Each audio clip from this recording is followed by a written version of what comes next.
Hi there. Welcome to our collective stress and self-mastery sacred self-healing workshop live here with the sacred self-healing students, members, professional self-healers. A big welcome to all of you.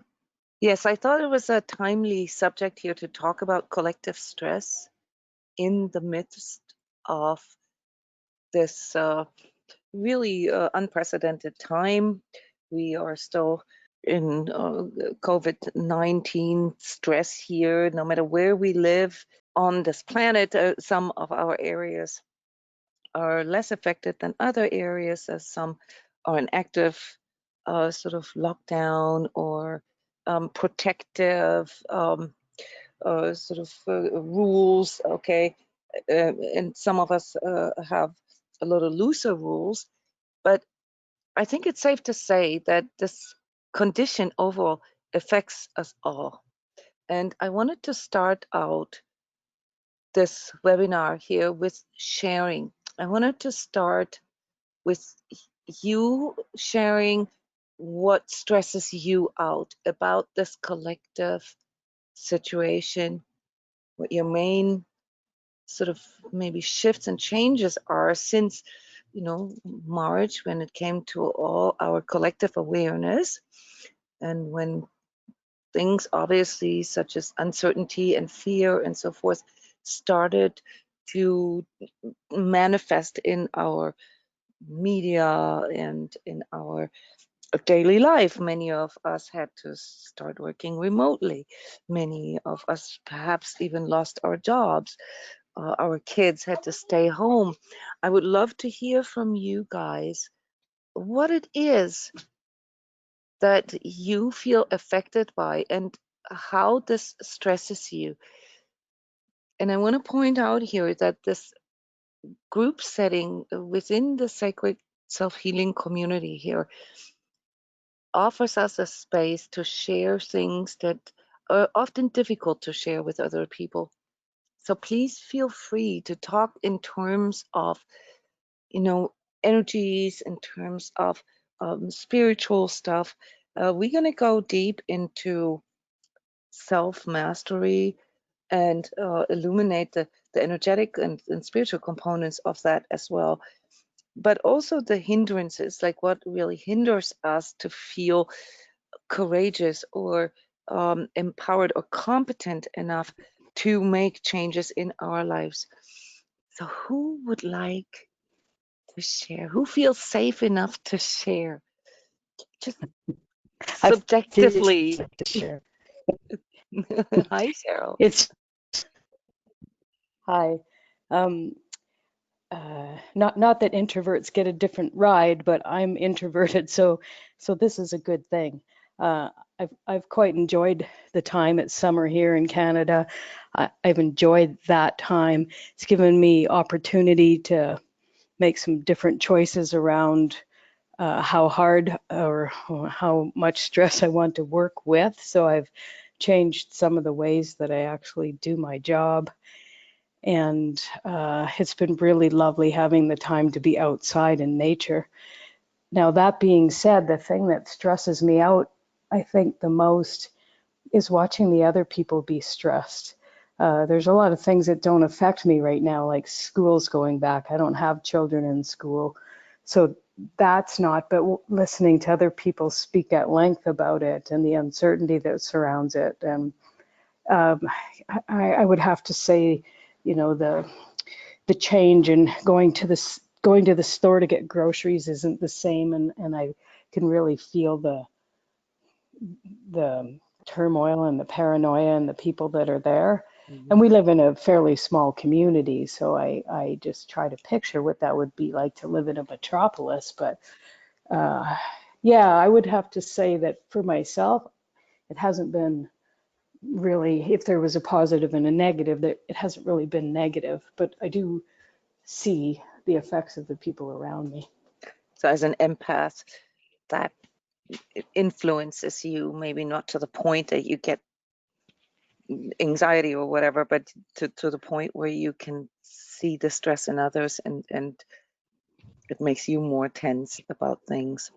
Yeah, then I have to make choices, you know, who I'm going to be around depending on the level of stress, because it can pull me into places that I don't really want to go, but it's a learning opportunity. The whole thing for me is an opportunity to see things as they are or as they appear to be, and then to adapt to that. So I have You mentioned experienced. something here. It forces you to make choices. That's a good one. I want to pick up on that. Hmm, You mentioned that it forces you to make the choices whom you want to be around, right? I mean, you know, yeah, but or limits even on want to things talk and about things, right? boundaries. Yeah, yeah, it's yeah, if someone starts going on the crazy train with opinions about this, I don't want to be there. So, or how other people are affected by the stress of this, plus their ordinary life in general. And I have to be choosy about boundaries and where I'm going to spend my time or how much I'm going to spend there, and try to stay in my heart the whole time. So it's been interesting. I like what you just said. Actually, this made something aware to me as well. So the negative effect is that we become more wary of other people's energies because they seem to more obviously affect us. But it forces us to make choices around boundaries and how long we spend time with other people. Now, let me ask you, not just you, Cheryl, everybody, is that a positive or is that a negative? That's positive. I know, right? I just Yeah. realized, you know what? Yeah, we're forced to make different choices now.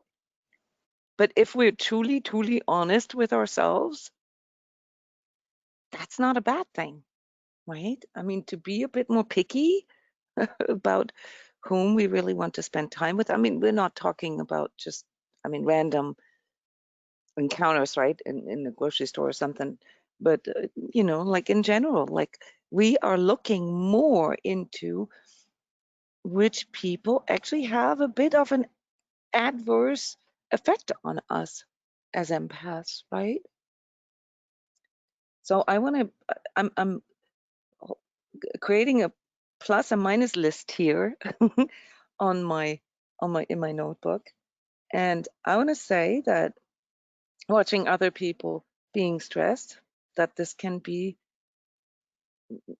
experienced as negative for an empath, for an energetically sensitive, but the consequence of that, namely being forced to make new choices in regards to boundaries or how long we want to spend time with someone, or you know, being picky about whom we want to, that's actually a positive, right? Thank you for sharing that, Cheryl. This is a really, really good insight to have, you know, and perhaps can trigger the question in us, well, maybe we want to keep it that way. Let's test our raise your hand function here.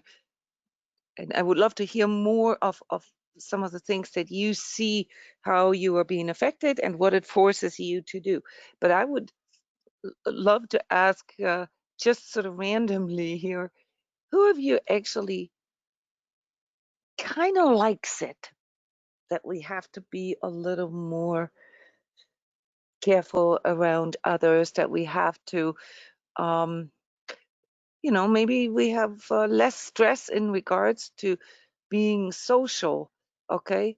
Who of you would, just overall right now, whatever you have changed since March, continue doing that? Continue doing the things that you were quote unquote forced to do, but actually turned out to be positive for you. I'm just curious because I found out there are some things that I actually like that I am doing now that I didn't used to do, and they seem to protect me more. It seems to keep me in a much more balanced place.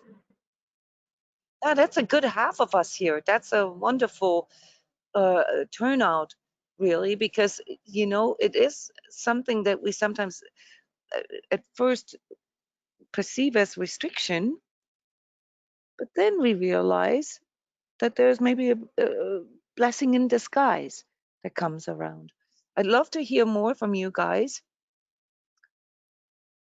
Shri is sharing what has been impacting you is the feeling of suspended animation. Is that's stressful for you? Mm, I find this hard to understand. What do you mean, like seeing other people sort of being in sort of a passive or a waiting position? Is that what you mean?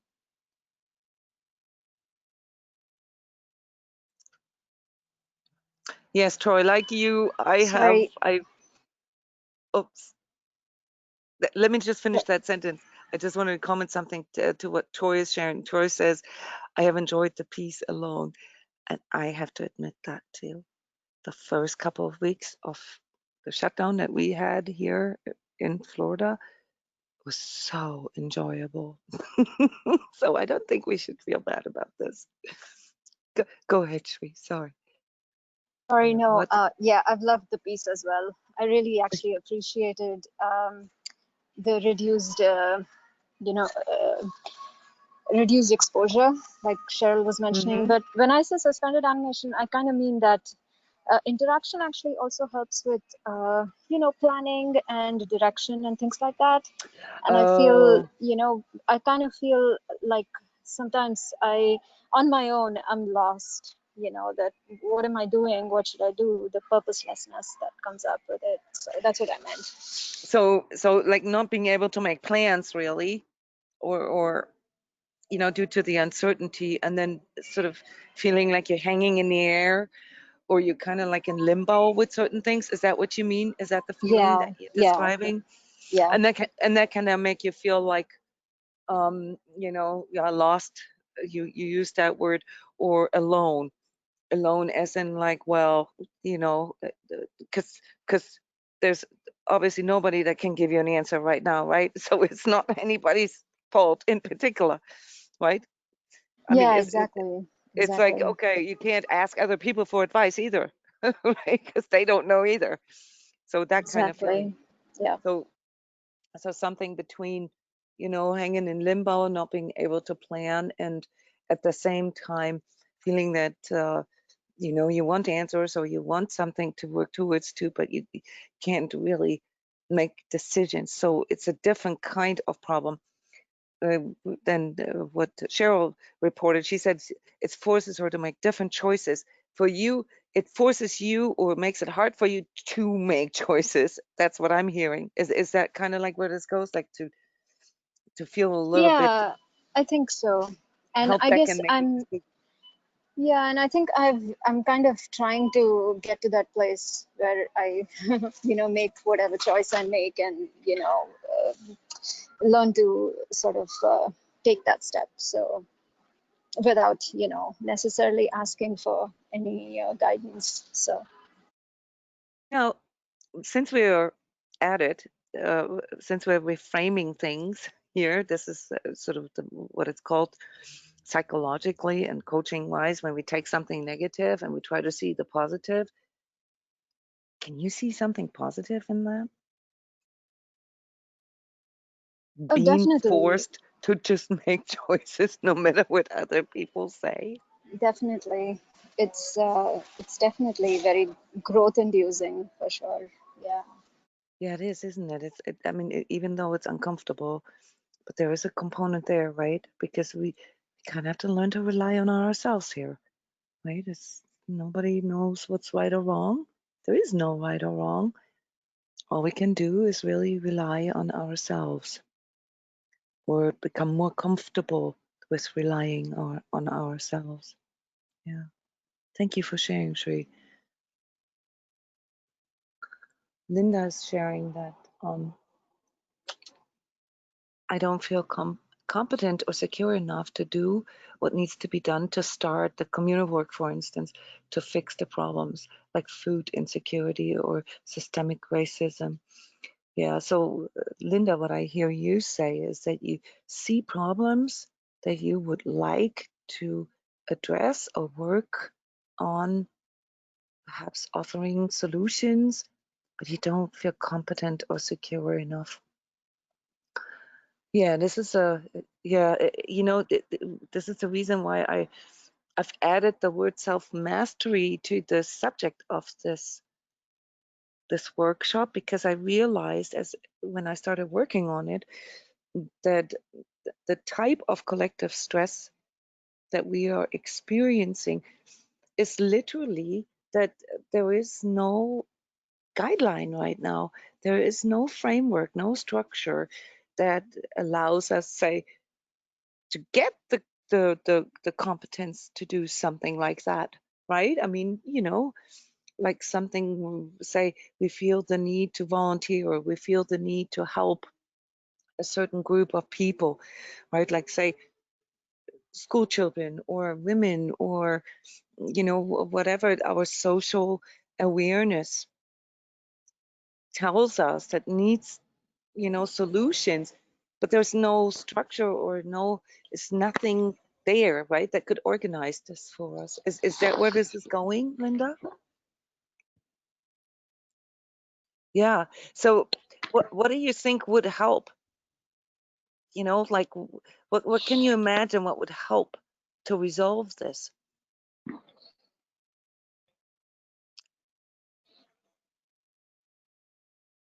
You just need to start anything. Yeah, I mean, this isn't an easy choice. When you just sort of feel overwhelmed by seeing all the stuff that isn't going well, right? So the best tip in those kind of situations is to really just pick one thing that you do feel competent, that you do feel secure to address. And this could be expressed in many, many different ways, right? I mean, that could be what would be ways how we can make a difference, say, for other people. I baked muffins for our fire department, which is in walking distance, as many of you know, because we have these sirens all the time, just to make him feel good. Do you think that that helps? Oh, wonderful. So you did get started. Linda sharing that she got started with a community garden open for everyone. Well, that's wonderful and so courageous. That's you just don't feel like it's enough. Well, look, Linda, we are not here to save the world, okay? We come into this place with our own karma and things that we have to work out for ourselves. And as we mature, we begin to see the larger context. We begin to see, things that are really cool about this world, and that we truly appreciate, and things, where we see, oh, maybe that's not going the right direction. And we come here to contribute, sometimes even to just be a steward of something. Sometimes, we can just, be good at one thing. I'm good at baking. That's my secret talent. Okay. And I know that, yes, it's not always healthy for people, but, a little bit of sugar and a little bit of, something from the heart can make people feel better. It can help them to de-stress. So look at it more from the perspective of contribution. Yes, this is not possible to fix all. And it's difficult sometimes as energetically sensitive or empath, to feel all these different, let's say, insufficiencies, or to witness the things that are going really bad.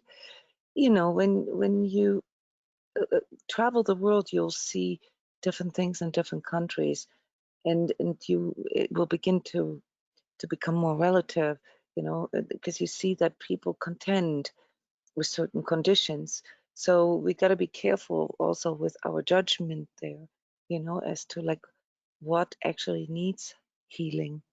That's something that can be very stressful for an empath, thinking that this or this or that needs healing. And in the end, you know, some things can only be fixed or healed by whom it concerns making a step. So for those of you who would like to contribute, who would like to do something, okay, because you feel that you are in this place, that you have a capacity or have the resources to do something, pick one small thing, and help to raise the vibration around you, maybe in your neighborhood, um, maybe with your neighbors directly, with your community. You know, don't try to assume what other people need to heal, because at the end of the day, subjects such as social injustice also have to do with, you know, this the group that it concerns, right, to rise up.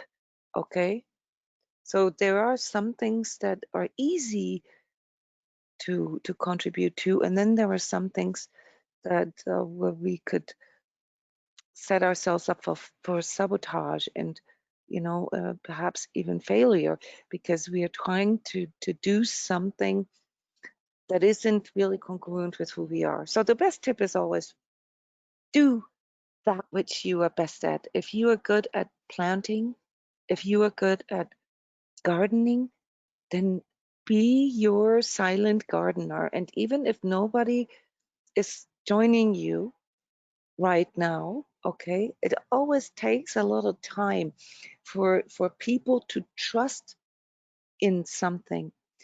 So my tip for you would be just like, you know, for those of us here who have started to offer online meditations on Skype, you know, even if nobody shows up, just keep doing it.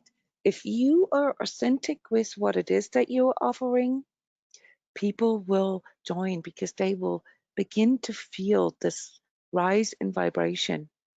You know, when we contribute something, it always shifts the energy in that place. We just have to be careful to not infringe, you know, to stand there and, you know, assume that other people need this from us. Okay, this can sometimes be perceived as attacking.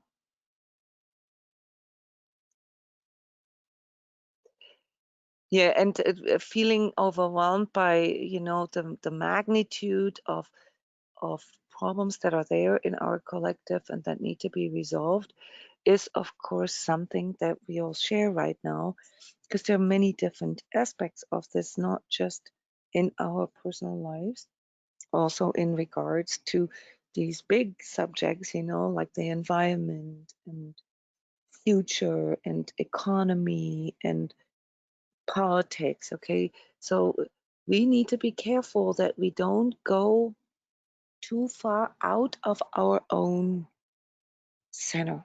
Okay, if we want to make a difference politically, then there's a structure there for that. Then we need to look at our, you know, local government and see, you know, if it can intern or if we can, you know, assume a volunteer job or something. If we want to change something in, say, for the environment, then we can start with first ourselves, right? And make, you know, set examples or educate others on things. There's a lot of need for education, in my view, around some of these global issues. So it's not always that we have to actually go out and, you know, draw poster boards or activate other people. Sometimes we can just write a blog about something or, you know, help one person, and that already shifts the energy right there. Yeah, so Denise is further sharing about some of these ways this collective situation affects her, that you actually feel that this situation with all its question marks and uncertainties is actually feeling supportive for you, because it promotes you to deepen the trust in your inner compass, the trust in your inner guidance. That's a very beautiful addition to what Shri already shared, because this is ultimately what, not being able to rely on an outer structure or, other people's solutions or, whatever fixes. It also forces us or promotes us going deeper within and asking ourselves, what does really matter to me? What is really important to me? What can I drop? Do I really need this?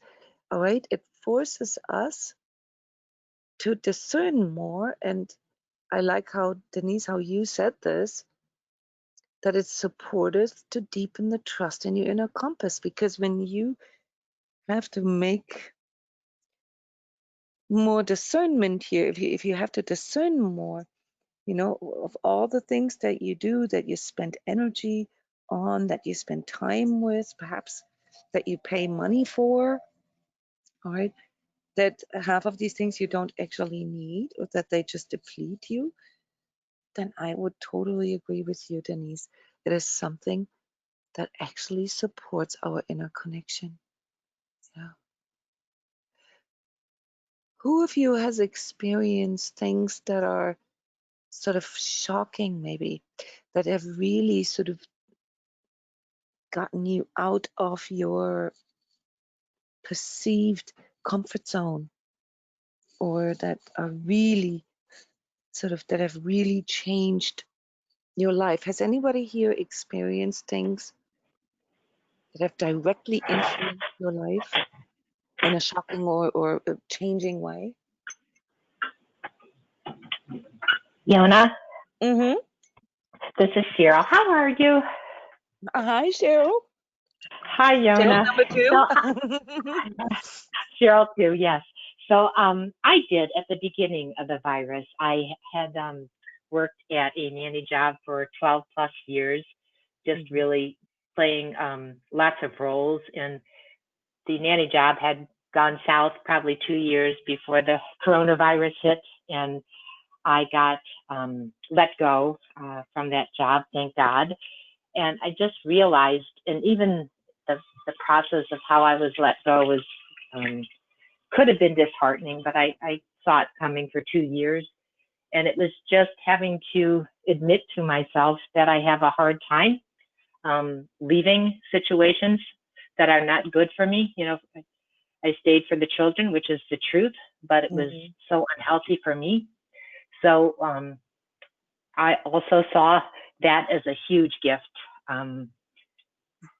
Didn't happen all at once, but over maybe 30 days time, just looking at certain, aspects of why I stayed and, how I had that pattern in my life and all of that stuff. So, and the virus has also allowed me to rely on my inner compass. I am a mom and a grandma, and my own family doesn't handle the virus the same. So learning how to respect everybody's boundaries and opinions and still be able to adapt, to my own family, so that I get to see everybody.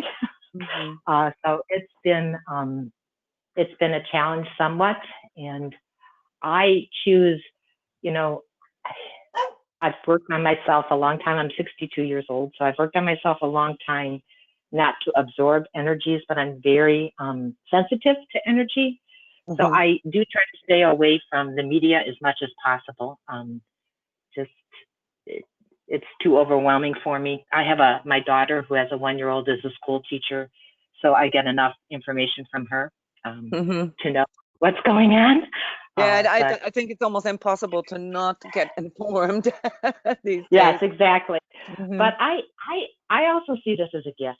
I see it as a great pause for me, and I'm I guess mature enough to know that chaos always has something beautiful at the end of it. So I don't know what that's going to be, but I know that we're moving towards something better. And the hard part for me is I'm a disciplined person, so I had to let go of some disciplines and just, retraining myself or teaching myself to do the things that I love to do and let Mm-hmm. go of the rest. Yeah. I So, think, yeah. Cheryl, let me actually ask others here. Who of you has issues with discipline and structure in your day, like say physical exercise? I have a huge problem with that. Since Hmm. March, we didn't really have a schedule here, and kids, have been home.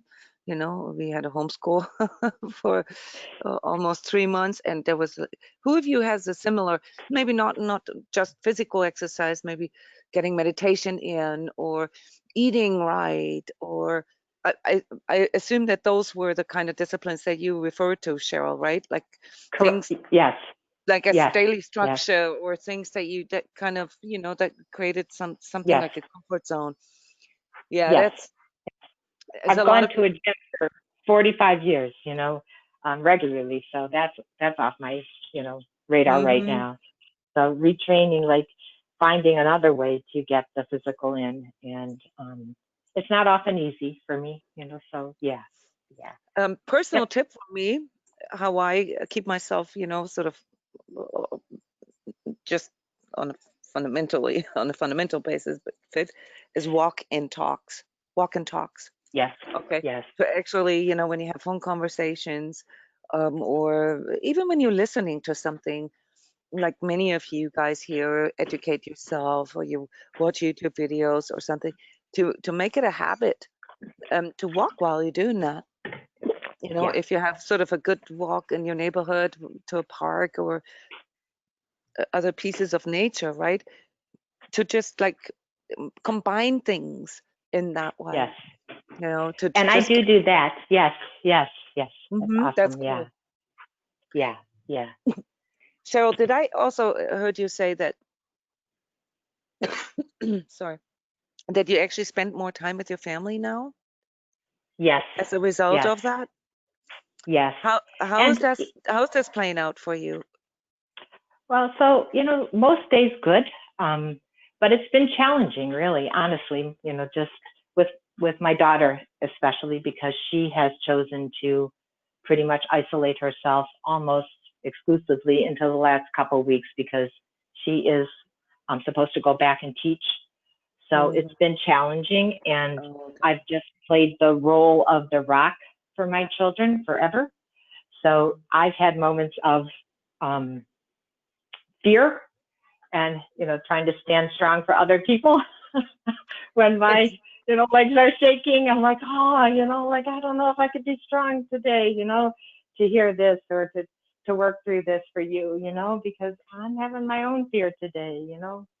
So Yeah, yeah, it's maybe that's the same as we talked about earlier, the discernment. Maybe it's yeah, just not what she needs, because if you're not clear, then right, what can be much more healing than trying to fix things for others or being the rock on the shore, is to actually talk about what's hard for you, without obviously sort of the emotional projection or guilt or anything, but just like, well, I'm having a day where this is really getting to me, or something like that. yeah, yeah, That yeah, for sure, yes, yeah, yes, teachers are definitely amongst those people, obviously, along with first responders, like nurses, doctors, firefighters, ambulance drivers, people who work in labs, okay, who have had to make these kind of choices early on, and who are under extremely high levels of stress. Anybody who, for their job, needs to be exposed, all right, is somebody who could use some extra vibes. You know what I mean? Like, yes, it's also a bit of a catch 22, because they are also exposed more, but they are also the ones that need it the most, in the sense, as we've already illuminated here a few times, that this, just sort of mental stress can impact our immune system negatively. All right. And so sometimes, maybe it is something here, Cheryl, for you as a mom, as a grandma, maybe just being present, just being yes, present, yes, is yes, exactly what what is needed to contribute to your daughters and granddaughters, you know, them being able to calm down. Yes. And, so like you, one of my superpowers is I'm a great cook. So like I cook for my daughter, I shop for my daughter, I There just you go. help out where I can. Yes. Yeah. Yeah. And these things are So, really, they matter a lot when you have to deal with a lot of outer stress. Okay, so yes. not to say obviously that this isn't valuable in not stressful times. It's all cooking and baking and cleaning and all these things that we do around the house that make the house a safe space and that create sort of this homey, protective type of feel for others is always important, not just in times of outer stress, but it matters more in times of Yes. outer stress, Yes. so. And I have to add something else that I didn't think of until just now when you're talking about a home. So I'm also a real estate agent and I've been licensed for 12 years now, but my business never really took off. I've always nannied to kind of surplus that business. And interestingly enough, even with COVID, my team leader called me and said, "You are on fire. My business has never been so strong." I'm not doing anything different. It's just here for me for some reason. So, and, working with clients and telling them the truth as best as I know it, moving them forward. And, so that's been good. Yeah. That can also be a great way to contribute with the kind of job profession that we have, right? Because a lot of people, as a real estate agent, a lot of people right now feel insecure about, what, they want to relocate because they don't want to stay in metropolitan areas, or they want to downsize because they don't know if, whatever the job situation is secure enough for this, or I increasingly find out that, in times where a lot of people have to be in the same space at the same time, right? Like we were all forced to be sort of with our families in the same space, that a different floor plan might be more conducive for my family, things like that.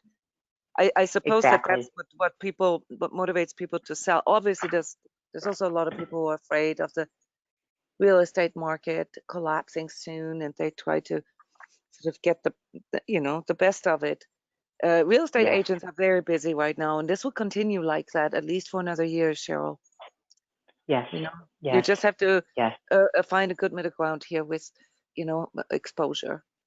Actually having to see people and meet people all day long. So you need a good discipline for that, to protect yourself and others. Yeah. Yes. Yes. Yes. Thank you. Thank you so much for sharing, Cheryl. Thank you. Any more ways that the COVID situation, or just the overall collective situation, has impacted you and your life in a positive or negative way, in ways unexpected? Does anybody want to share? Yeah, it's Justine. I just want to share sort of the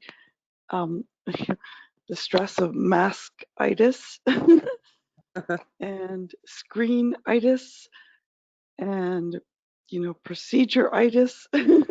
What do you mean? Well, I have to wear a mask at work for 9 hours, and you can probably hear it in my voice. Mm-hmm. So, breathing in your own carbon dioxide. Yeah, well, whatever you emit. And having to talk, and then the languaging because people don't hear you, and then there's a plexiglass. So they're yelling, you're yelling, and then they're stressed. So then you go around and you connect with them face to face because it's not working. So it's just the stress more is not the surprisingly, it's not the virus itself. It's the things, well, that's my perspective on it. Mm-hmm.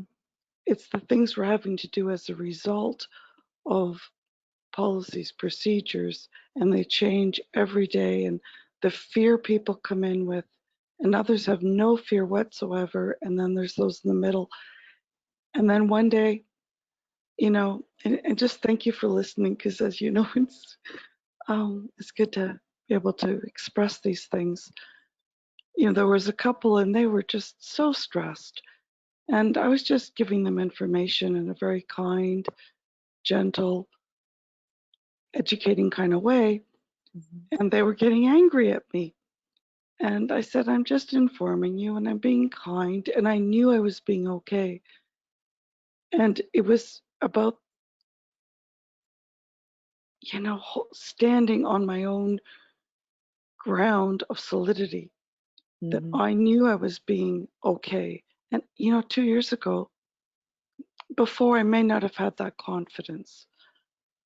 And So what you're saying is that they were just like, because they were so stressed out, maybe their thresholds were low, or maybe exactly. they had a And misinterpretation, or or just reacted rudely because they were stressed. This can happen. exactly. So So it's, you could check on yourself more. You could feel that you were okay when you say I'm okay, that there's nothing wrong with you. You didn't question yourself. You just realized that these people are really stressed, and it yeah, so allowed you that's, to stay in your center. and to give compassion at the same time, like, wow, I can't imagine what they must be thinking or feeling. And then I let them have some space, because, that wasn't the place to have an interaction. They needed just to move on with their day. And then there's something very strange happened, and I'm curious what your feedback might be.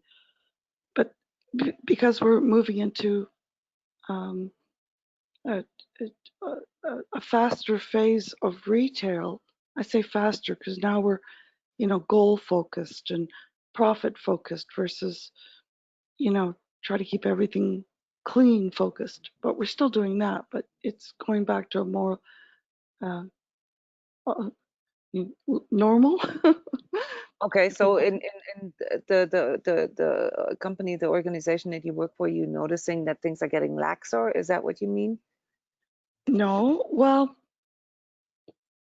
in some ways, yes. In some ways, it's the rolling with the tide. Or is that the expression?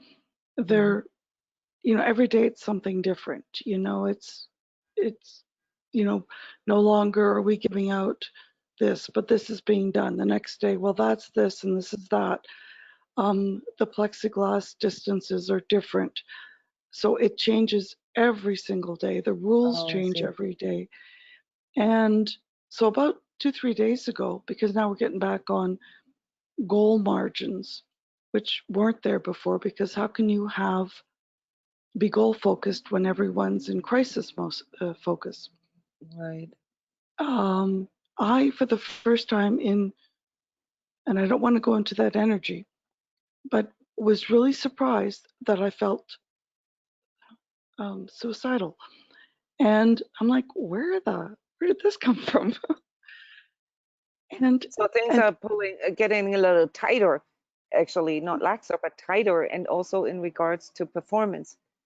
We yes, we we now have to now that we've had what 5 months to adjust.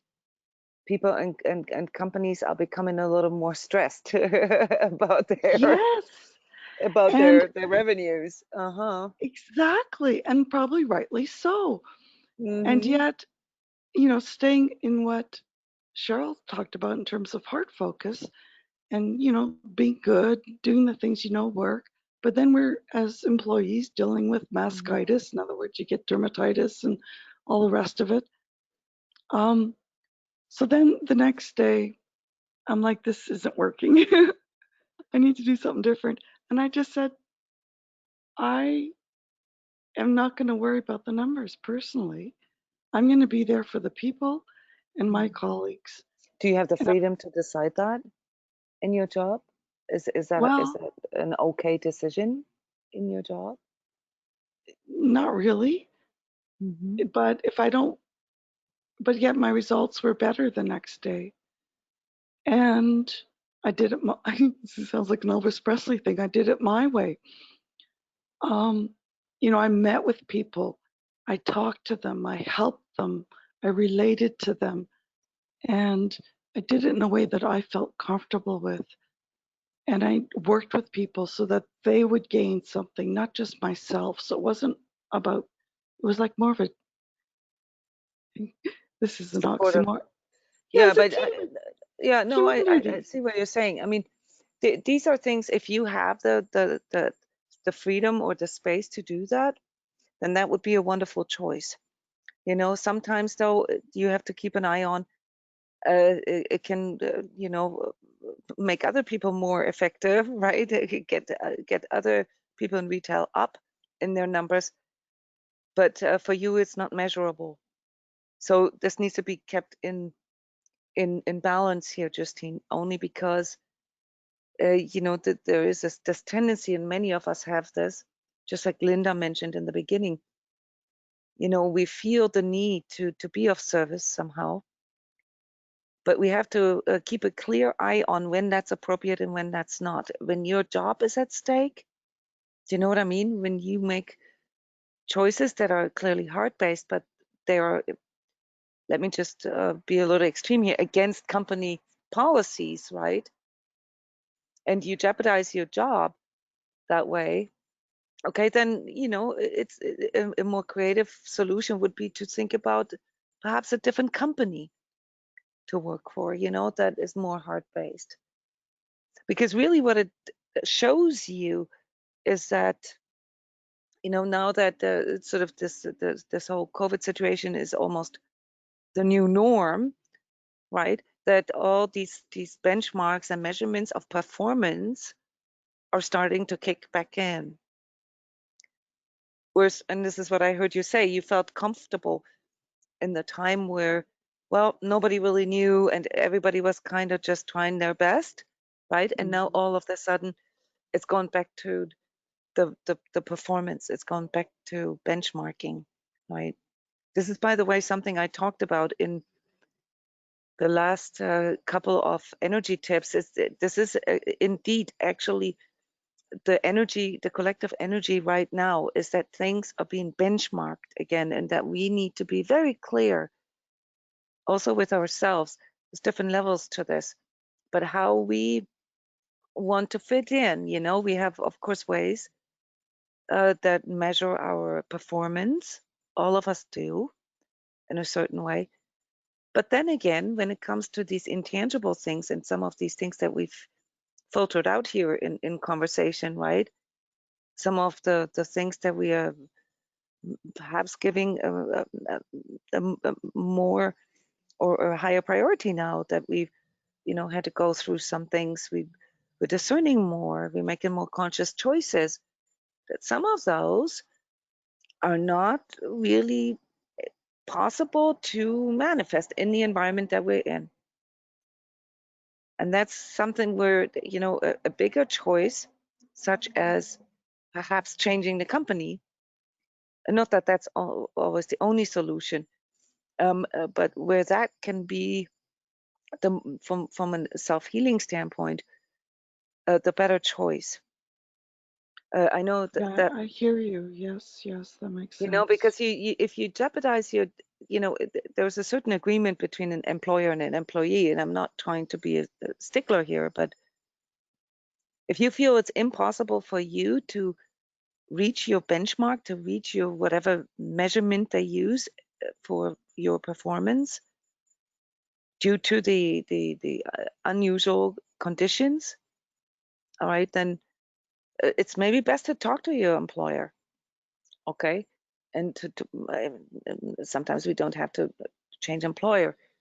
We can also just change departments maybe, or see areas Yeah, where our skills and our talents and our strengths, where they come into a better expression, you know, instead of just sort of, I hear what you're saying. I like that you feeling that you have a stronger stance.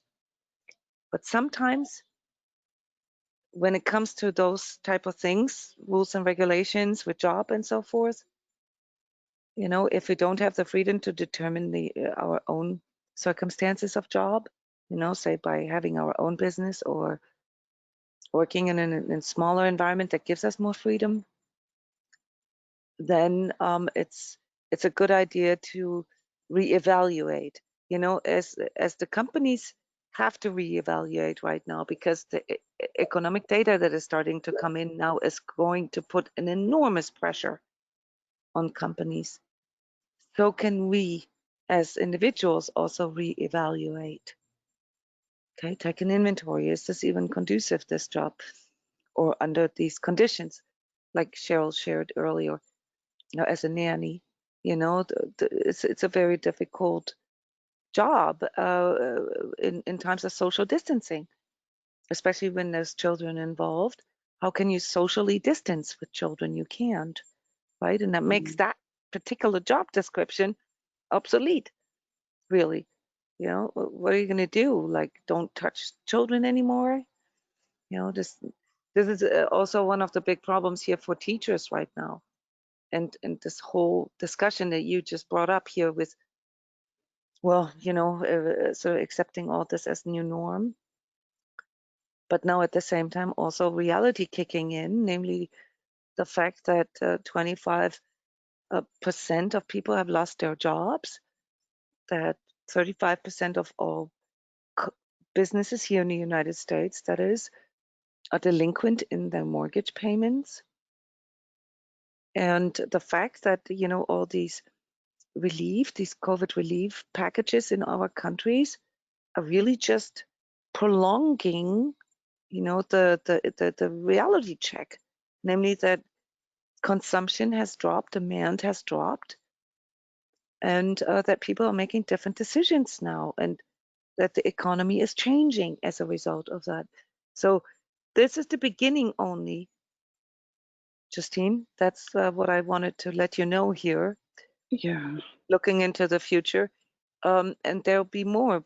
Companies will be forced to do cuts, you know, and to operate on, you know, sort of a more stringent, more on a tighter performance based benchmark, okay, because they simply can't produce the numbers anymore. Okay, there's Well, only the a old, few industries, you know, like real estate for the next year will still benefit from it. Then, you know, real estate will also suffer from this. well, Sorry. what I'm seeing is that the old frameworks are not fitting in with the new reality, yet That's right. there's still they're still trying to overlay old framework on Mm-hmm. foundation, and it's not integrating, it's not matching for the most part, maybe in some situations. And the adjustments, like even rent applications, you know, all insurance, every industry actually. Mm-hmm. And this is like, there'll be a wake up call. I know there's going to Mm-hmm. be a change, whatever that. It's coming very quickly right now, especially Yes. here in North America. So you live in Canada, Justine, Yeah. but still, you know, that's kind of like the North American economies are tied together. So within the next 3-4 weeks, okay, things Oh, are going to get even tighter, okay, wow. for companies. Okay, so this is right around the corner, guys. And thank you for bringing up the subject here. Janet is commenting, you know, that she's noticed, you know, this sort of shift in society to become more aggressive instead of being more conscious and kinder now, right? Janet, that's what you're referring to. It's left you said, but quite frankly, this is really what stress does to people. Okay, we've heard different examples of this already. You know, people do get less open, less generous, less patient, okay, when stress tightens things up around them, when they have less freedom, when they have less space. Okay. I felt that today. I was like, I have to move. I'm moving tomorrow again, and obviously that's a stressful situation. I have it, but it gave me a moment to at least take inventory as to where I've gotten myself to be able to actually responsibly move and not feel panicked and look at my finances, look at what the choices I'm making, and see that it's actually a good decision. So like with this we're talking about here, I was able to stop and breathe and go, is this my stress or is it like a collective stress? You know, whose stress is it and what part is mine and what part isn't? So that was really helpful today because it's gotten, I mean, it was like hot, sunny day between you know, like everything that we just know, like enjoy the weather, enjoy the beauty of where you are. And is the stress mine or is it not mine in the middle of busyness, and not get hung up in months ago I said, oh, this is sad. That's people that overall it doesn't feel like it's the government and the people ruling stuff have learned anything to become softer and help people and guide Well, I people mean, to it where is. like what you're doing, like what businesses are going to be a good idea to go into and not put people into financial ruin. So thank you. Yeah, I mean, it is part of this reality check and this inventory that you just mentioned, Janet, to realize the human nature. Okay. Human nature, due to the design of our nervous system, reacts with, you know, certain mechanisms, okay, coping mechanisms to stress, fight, flight, or freeze. Okay. And there will always be a certain percentage of people who will go into freeze and not do anything, then those who will run away or not want to face any of this, and those who become more aggressive. Okay, this is part of our nervous system. For that to permanently change, we as humans will need to undergo a few more evolutionary steps. All right, and those steps could be described as self-mastery. So we're going to get into this here in a little bit, how to actually consciously make these steps that lead us to not having to cope in these sort of predisposed mechanisms that are built in our nervous system. Okay, to go against something or to run away from something or to just get overwhelmed and not do anything, but to be in this place of freedom, to recognize that we actually do have a choice. Just like you just said, we have choices all the time. You know, even if the circumstances change, then we just have to change the framework. And that's really here the essence or the big takeaway of our discussion is we have to change the framework. Okay, so yes, this is maybe the time for downsizing and for, you know, taking a clear inventory of what can I afford without stress, because chances are that the outer stress is going to get bigger. Okay, this isn't going to go away, guys, here within, you know, the next weeks or months. This is something Well, that we're going to still have to I deal have to with for say I'm this. actually increasing my expenses, and that is a little bit stressful, although I did meet the goal this month, Jona, and I don't know what, something was in one of the other talks that we've done, and I had set out that I was going to move to this place because I moved out of a situation that was quite actually destructive. And I said, okay, I'm going to get there and I'm going to get another job. And I did. Something just popped up and another job You came. made a choice. You made a choice, and that was a It, conscious choice. it kind of made its own self. And I was going to post about it in the thread, but it started to feel not very humble. But at the same time, I was so grateful for the work has been happening between this work and other work, obviously, that I'm doing. It was so cool. But this choice, actually, I'm spending more, but at the same time, I'll have better internet. And it kind of is a step in being more responsible for myself. So it's a fine line at the same time. That's why I like to hear too your insights in terms of, I want to yeah, pick up this on is that. a, That's a yeah, subject that many people struggle with. Okay, So let's back up here for a second, okay? Most of you agree that these outer circumstances where there is no one solution for, require us to think in a different way. They require us to change the framework around things, and partially force us to rethink. They force us to discern more. They force us to be more picky about things, and they force us in a good way.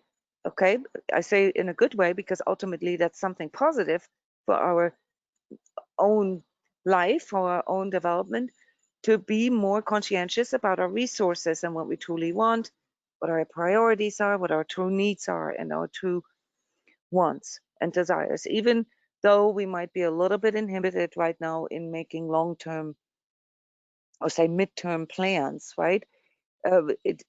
This being forced, and I've often referred to this as the confrontation with untruth, all right, being forced to look at the things that really bother us or that really restrict us or that really take freedom or, you know, resources or energies away. Okay, that is something that you need to see is a huge power and then the huge blessing in disguise. All right, because especially when it comes to living situations, okay, many of you, I know this because I have coaching sessions every day with energetically sensitives and empaths, experience similar issues around their living situation, and that is that they are living in places that are either not sufficient in safety, that can't provide a safe enough environment for the person to feel like, say, you know, without feeling sort of the neighbors yelling or you know, the people sort of that are in your immediate environment, roommates or, you know, things like that affecting your energy. That's one thing. That's one very, very common mistake that people do. In order to save money, they agree to circumstances that are so fundamentally impacting them that they can never actually work themselves out of that. All right. The other part is that a lot of people have made decisions in the past that were based on, say, false self ideas, you know, like the kind of car or the kind of house or the kind of job or, you know, like something that was more externalized perhaps than the person is nowadays. And it's a big wheel to turn, and it's becoming increasingly stressful to keep that up, realizing that some of these things aren't even important anymore. So what we're seeing here for not just for energetically sensitives, but for people who are actually taking this conscious inventory and reality check, is that on one hand, we realize or become more aware of the things that we need to let go of because they simply don't have that meaning for us anymore in, you know, seen from this new perspective, this new framework, or things that are so negatively impacting that we can't afford them energetically, where we perhaps have to make a choice like you, Janet, spend a little extra money on creating a safer space or a more conducive space for us. You know, perhaps an apartment with a garden instead of, you know, in a high rise somewhere, or living on your own instead of constantly living with changing roommates, or, you know, the other side of that coin, you know, perhaps really considering to downsize so that our monthly budget isn't so stressed out about sudden changes. We have to prepare for sudden changes. And just yesterday, I had a conversation where somebody asked me, is it responsible to make a choice like that to increase my expenses so that I can feel more safe or so that I can, you know, expand more? And my response to that, Janet, was it's irresponsible to not do that. It's irresponsible to stay in dependencies and neglect the self-responsibility, exactly what you just talked about. Now, how does that affect our financial situation? Financials obviously can have a severely impacting effect on our energy. Well, it means that we have to shift our attitude towards how can I make more money? And when a person makes a fundamental shift, be it leaving the company and trying to find a job with a company that has a better sense for integrity, or that is more conducive for us, or changing the job description, or the department, or changing where we live, so that we can expand more, so that we can feel safer, so that we can feel more at ease internally, almost always leads to a person, upping their vibe, and in that way attracting a new set of circumstances, such as what you experienced, Janet, a sudden new job offer, or suddenly things that were seemingly unobtainable before become easily accessible, or we get offered things, things all of a sudden become effortless, and that it has to do with the shift in our energy. So I want to really point out here that a shift in framework, a shift in perspective based on shifting our perception about something, like how we see it, okay, changes not only the framework, but it also changes our energy. And if you can honestly say, with, the habit of doing a truthful, honest inventory, okay, that whatever the shift is that you are aspiring to, even if it costs you a little more, then this shift will increase your capacity for better manifestations, more congruent manifestations in your life. So one of the biggest problem I am observing with people is that, especially in conjunction with performance, okay, that we think when situations get tough, that we have to become better copers. We have to become better at coping. And that's something, that requires a little bit of self-awareness here, because we're not always aware of our coping mechanisms. But when you are coping, when you are basically reacting to outer circumstances based on your nervous system, which is not very sophisticated, okay, fight, flight, or freeze are not very sophisticated ways of dealing with things. They're not creative at all.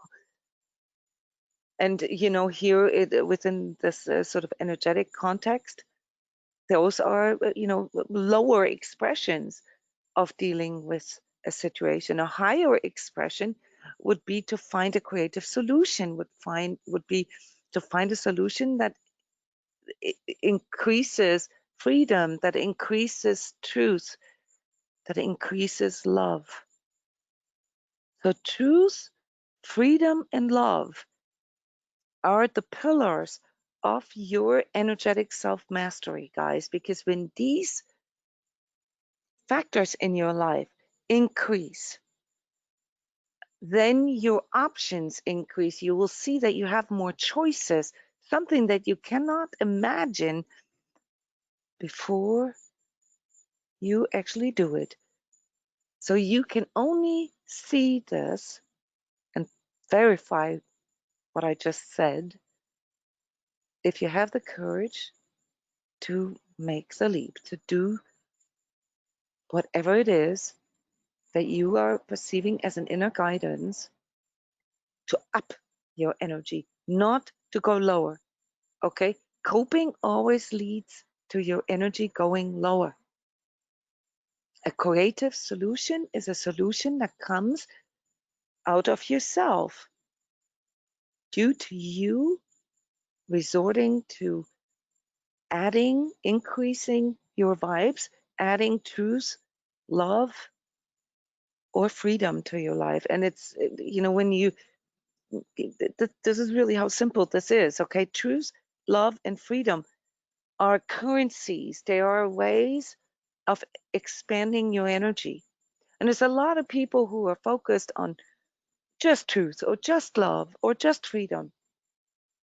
And this can get you pretty far. But if you are in a situation, if you're stuck or feel stuck in a situation where you can't see a different, so say more creative solution, then the tip or the way to go is to stop whatever it is that you're trying to fix or solve and focus on upping your energy by focusing on how can I add more truth?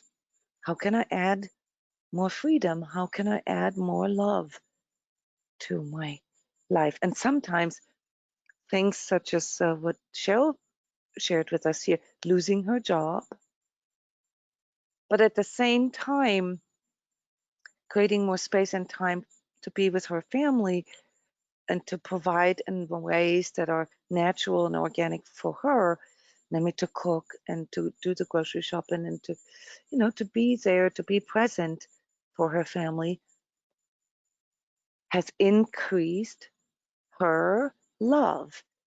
Cheryl, can you follow me here? This has increased your capacity for love. Notice you reported that it's sometimes stressful with your daughter and so forth. Obviously, the family dynamics are still playing out, right?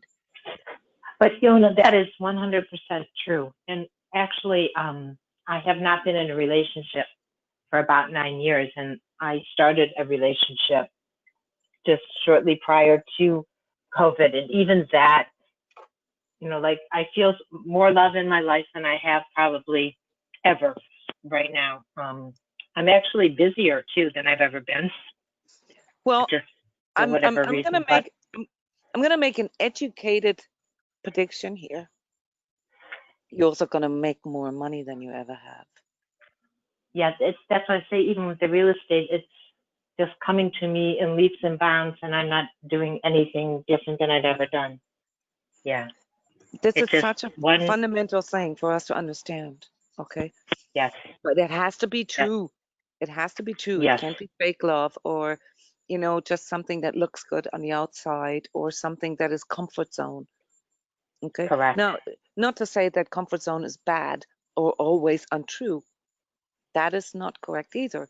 So if we have things that we have found out that we need, for instance, right, to feel balanced, to feel centered, and they create a comfort zone for us, that's absolutely fine and actually really important.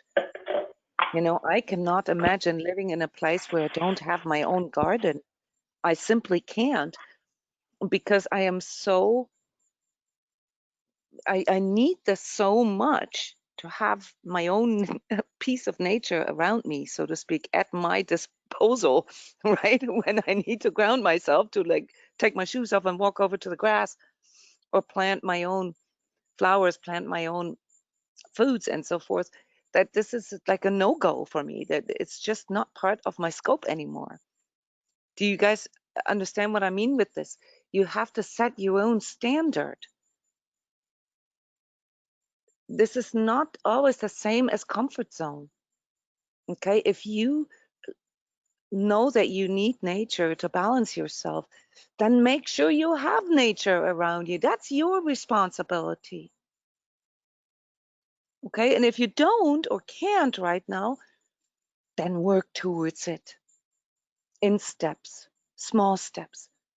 Start planting plants inside, grow things in little pots. All right, and start watching them and start feeling the energy that is coming from them for you, to you, and tune into that growth. And you will notice that your energy will grow as well and your capacity for, self-love, love. So love is not just romantic love, okay? Love is primarily something that expresses in self-love and self-compassion and self-care. So comfort zone and self-care are not the same things. Do not be shy or feel unhumble or whatever. If you have found out that you need a dog to be happy, or you need people around you, or you need beach, or you need a tree, or whatever it is that you have found out that helps you to balance and center your energy, is going to be your saving grace, your pillar, your rock in the shore. And to prioritize that is the higher expression of self-love, not selfishness, but self-love. So yes, this is all about, Denise, this is all about learning to drop control and tuning into self-responsibility instead, by being fully present. And this is then what allows us to make this inventory, to see the things that are really important to you, that really matter, and the things that are not important to you. I've had this notion here last weekend that I need a new car. I need a new car. That was like 24 hours. And I said, Jeff, because he likes car shopping, right? I like, go car shopping. I need a new car. And he's like, really? And I'm like, yeah. For a day, that was my biggest desire. And then the next day I was like, what do I need a new car for? I haven't even used my car in months. Our tag expired. The battery went flat because we haven't used a car. We go everywhere with bikes and walk everywhere where we live. And I'm like, why do I think I need a new car? Oh, because my car is a little older and I worry about what other people think about me when I drive this car like once a month. Yeah, that was just ego and comfort zone. Okay. I don't need a new car to feel more expansive or to feel more competent or to feel more balanced. Right. So I decided to do something else with sort of that money that I have allocated for that. And just to give you examples of how these things can express, especially in regards to what bothers a lot of people right now with children, how it affects their mental and emotional health and the school situation. I decided to take this money and make my own school, found my own school. And I've asked a few other parents, only those parents that I really like and that I can energetically handle, that I like being around, if they would be interested in something like that. Where we create our little pod school where the kids can have a normal, healthy interaction without all these restrictions of freedom. Obviously, with curriculum and all, the whole shebang. But in a way that I can secure more freedom, more truth, and more love for my child. And I'm not just investing money into this, I'm also investing time and energy into this because I think that of all the things that I can come up with that could be important to me, that's the most important to me. So it shifted my priorities. And that's sort of part of what I wanted, for all of you to be reminded here in this time, especially at the precipice of even bigger changes to come within the next couple of weeks and months, guys. All right. So by Christmas this year, the world is going to look differently for us. Okay. So it's best now to go into this place of truth with yourself and take an honest inventory with the things that you surround yourself with, the people that you spend time with, the people that you expose yourself to, the jobs, the place that you live. Does this provide enough space, enough freedom, enough safety for you? Are you standing in self-responsibility, or are you heavily dependent on external factors? Then now is the time to go into higher levels of self-mastery. finish up here in these last minutes with a little bit of a lecture. And I'm going to do a truth talk on that so that you guys can all dive a little deeper there. But I want to share this with you first here.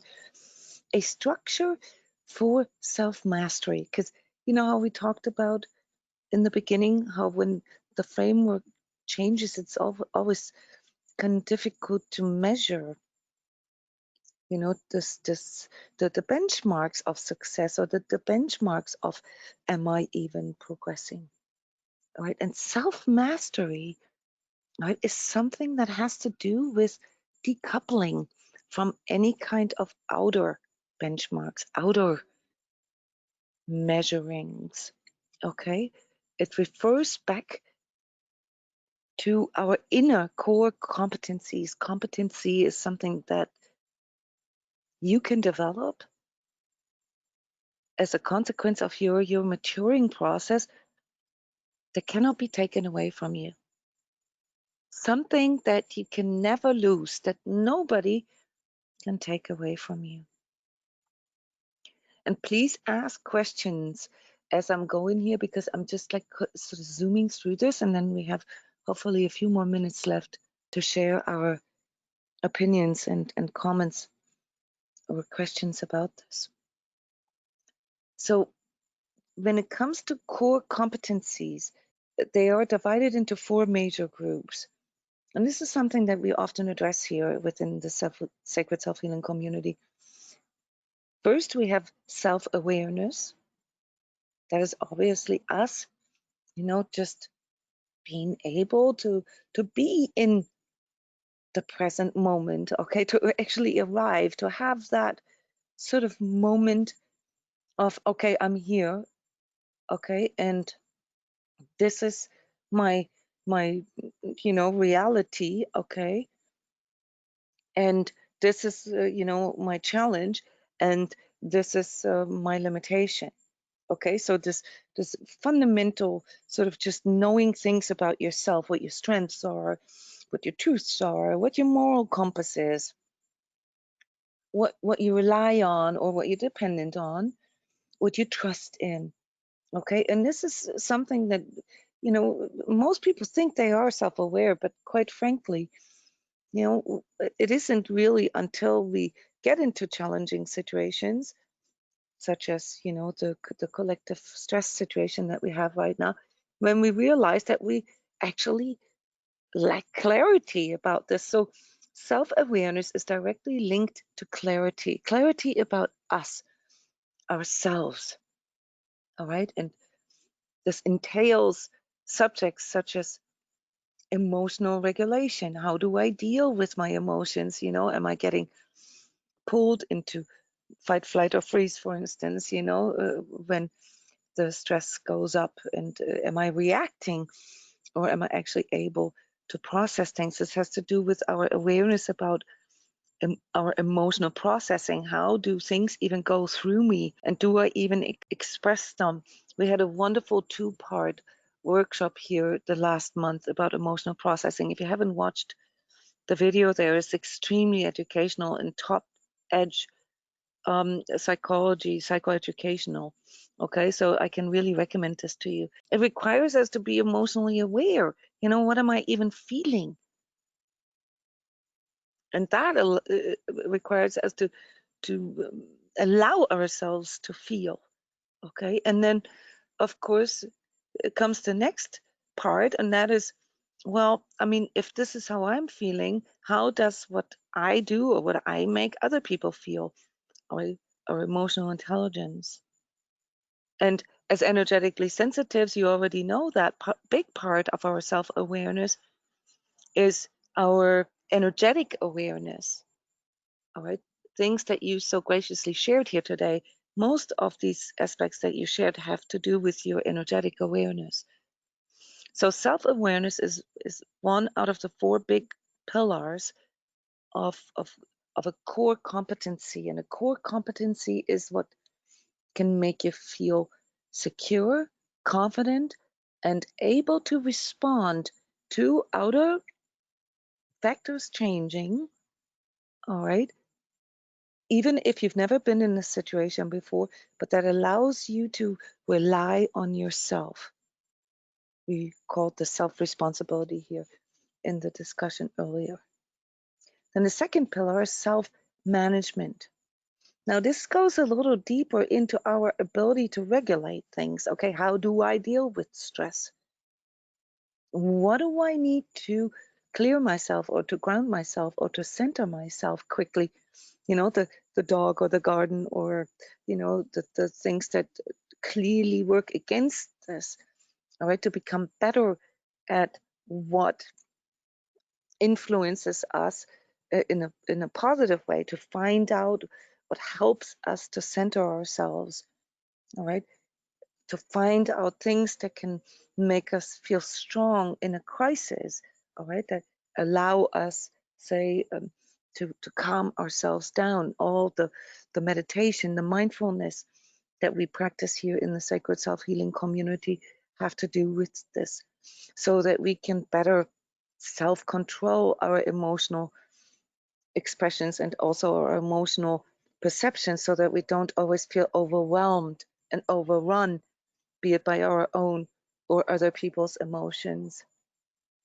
It influences our adaptability, you know, how fast we can respond to something versus just sort of running around like a chicken with a head cut off. It allows us to be more focused, to be more aligned to what it actually is that is important to us, or what we are, you know, sort of pursuing at a certain moment. It allows us also to be more motivated. Okay, so self-management can also help us to get out of situations where we feel sort of, you know, maybe not that centered, not that focused, not that clear, not that motivated.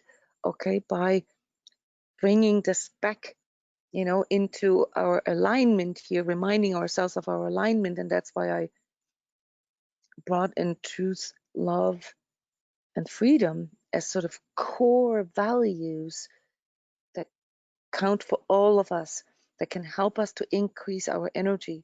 Because when we know how to increase our energy, our motivation increases, our courage increases, our creativity increases, our confidence increases.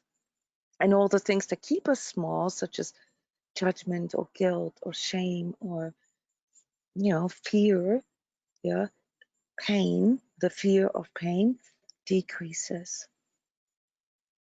Self-management is also what allows us to develop a more optimistic outlook, just in general.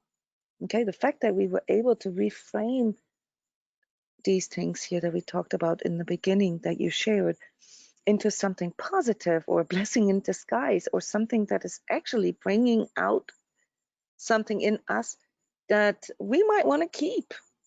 We might want to keep doing those things because they do us well, right? They express maybe higher levels of self-care or self-awareness for that matter.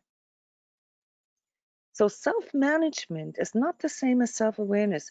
Please be aware of this, because self-management means that we are in the habit of seeing things the way they are, and that we are in the habit of, or that we've cultivated discerning things, you know, our emotions, our thoughts, and whether these energies or emotions or thoughts that we are feeling, whether they're coming from within or from the outside.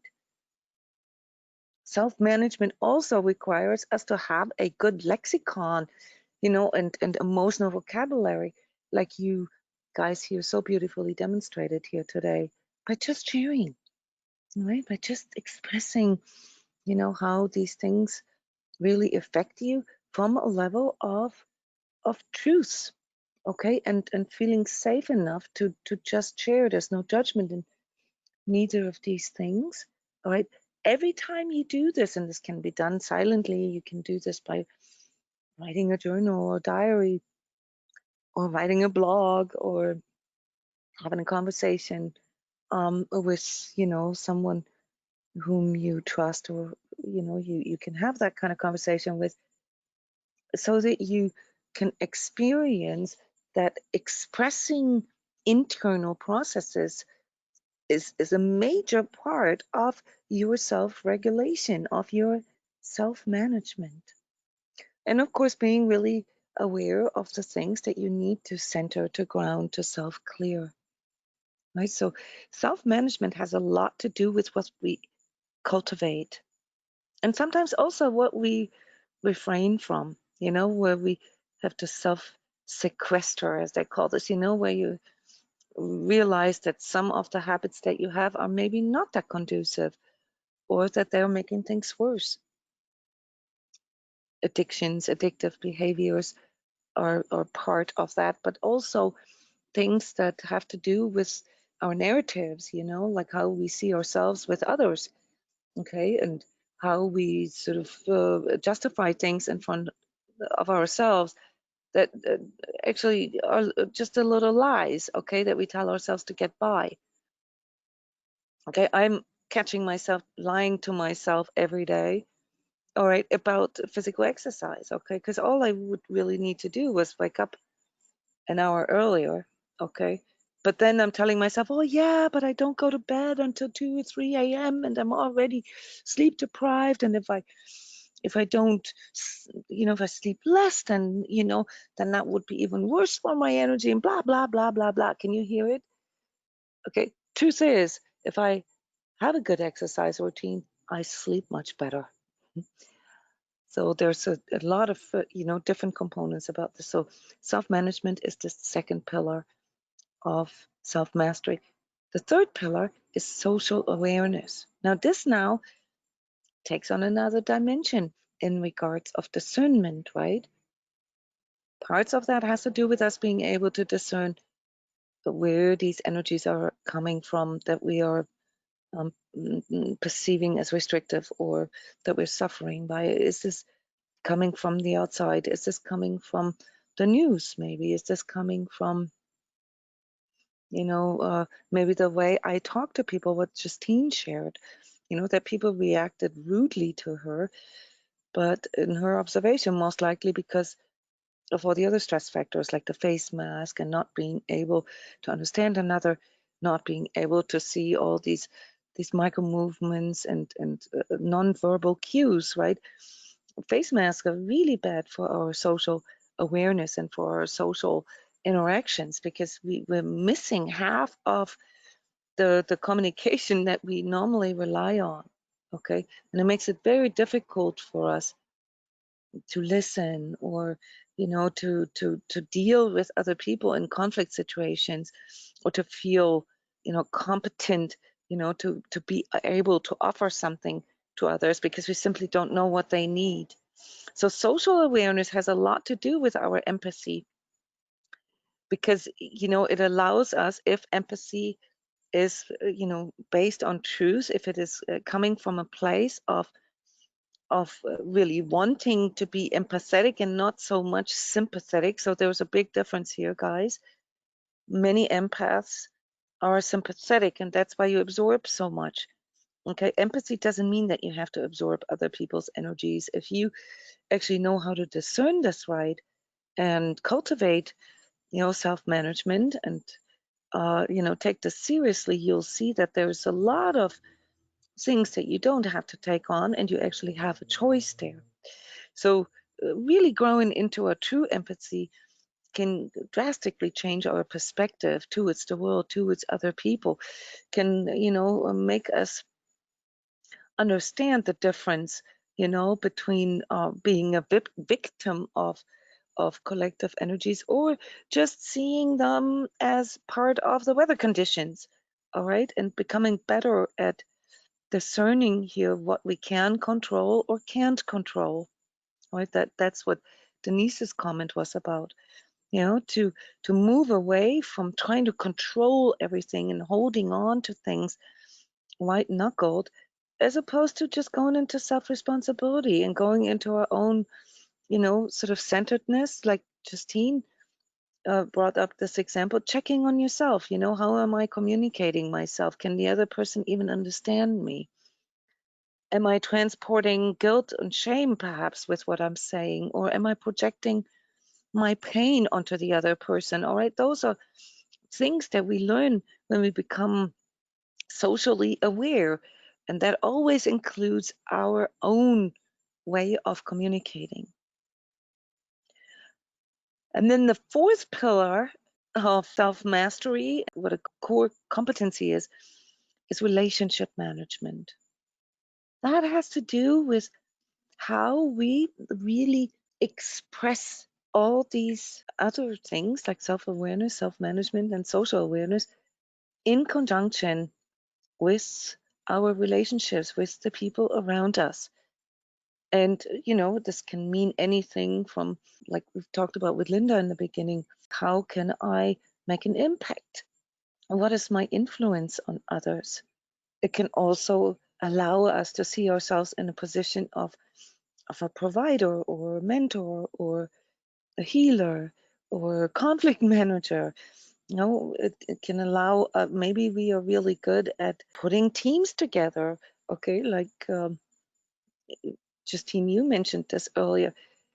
This is relationship management, guys, and this can have a huge impact on our internal self-mastery and the fulfillment and the happiness levels that we can perceive through recognizing, what kind of relationship manager we actually are. Do we make other people responsible for our miseries? All right. Are we really being self-responsible? Are we really aware of when we are in our ego, even by trying to help other people? Or, when this is coming from the true need of helping other people or wanting to up the energy by just living up to it ourselves. Relationship management is also where our higher perception comes in, guys. And this is something that most people don't really have on their radar. Okay, because there's a lot of unseen interaction between people. And when it comes to these habits that I mentioned earlier here in our social awareness and what these habits are, there's a whole nother dimension in regards to the energetic habits that we have. Okay, like the unspoken stuff, right? Even things such as passive aggressiveness or withholding or expecting other people to fix things for us or projecting neediness. All right, these things become very aware to us at this level of self-mastery, and trust me, shine a whole new light on your interactions and your relationships with others.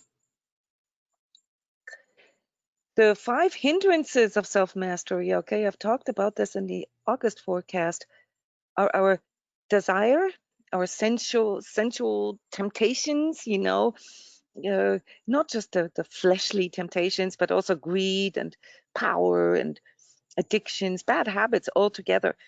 The lack of conducive routines. It's just sort of wanting more, getting, having, owning, okay, that come with a lack of discipline.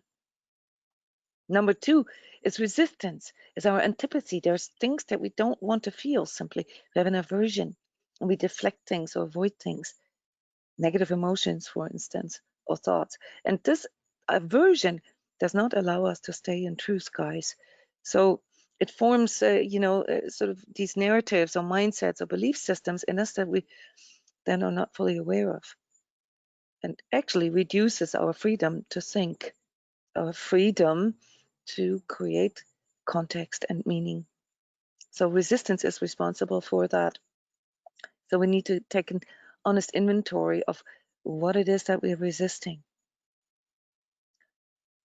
Number 3 hindrance of self-mastery is the lack of motivation, the lack of purpose, the passivity that we have. And where does this come from? We just talked about this, is by externalizing our power, by not being and acting and thinking self-responsibly.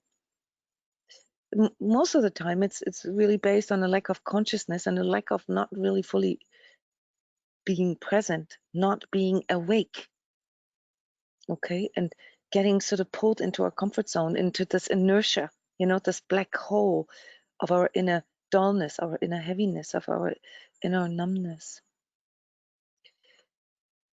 Number 4 hindrance, on our way to self-mastery is the lack of focus. This is here what we called earlier discipline. So we have to sometimes be careful with the words, but it has to do with us just sort of shotgunning things. A lot of times, the lack of focus plays out in an hyperactivity, or just going sort of for benchmarks or performance measures that actually have nothing to do with what has meaning to us or what is important to us. We just get caught in our doingness. This has to do with the materialism of our collective conditioning. Okay. Now, sometimes people also have a lack of focus out of this dullness that I mentioned earlier, boredom, just plain old boredom.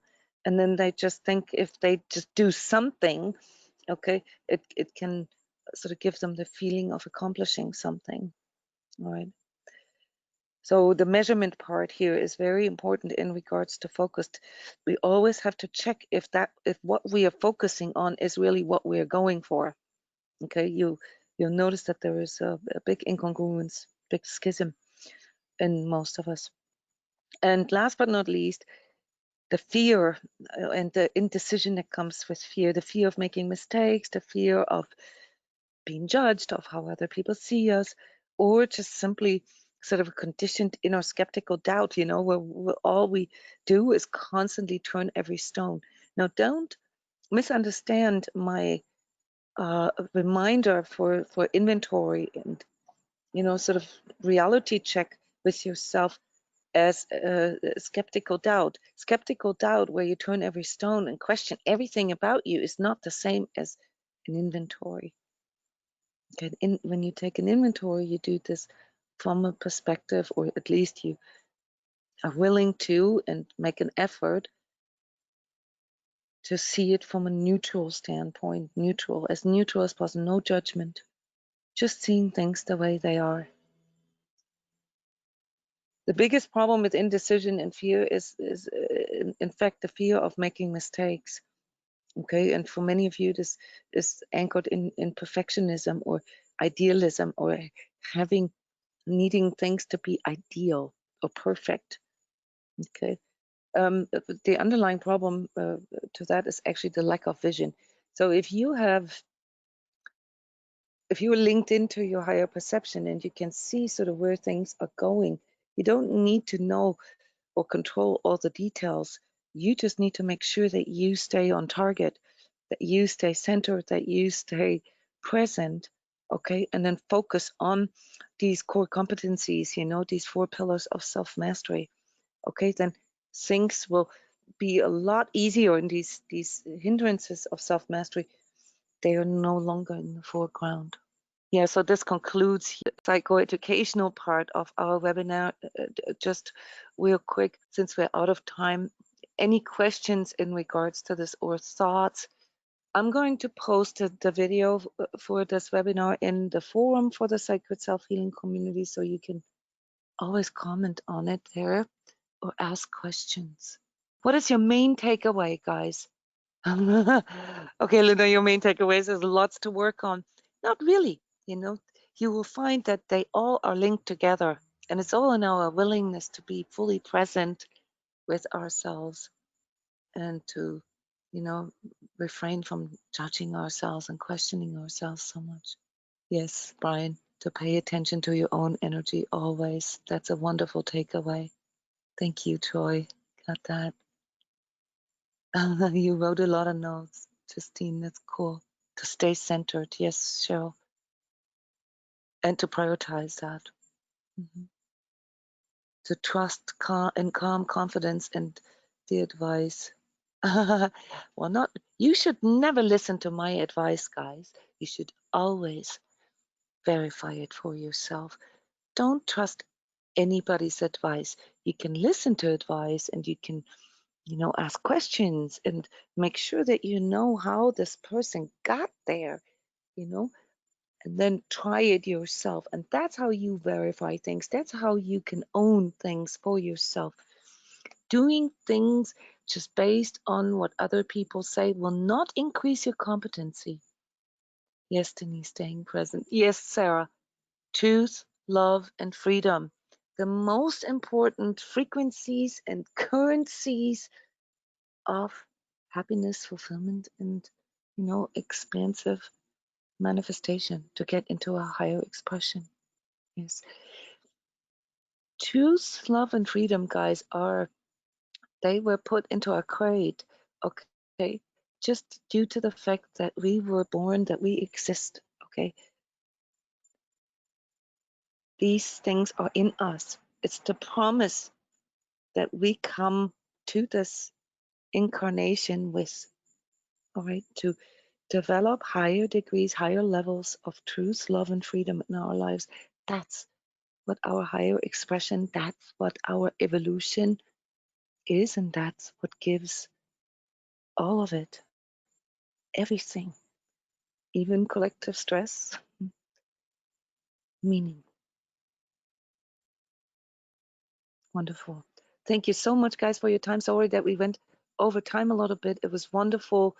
Loved your guys' sharings, and looking forward to the next workshop with you guys. Bye bye.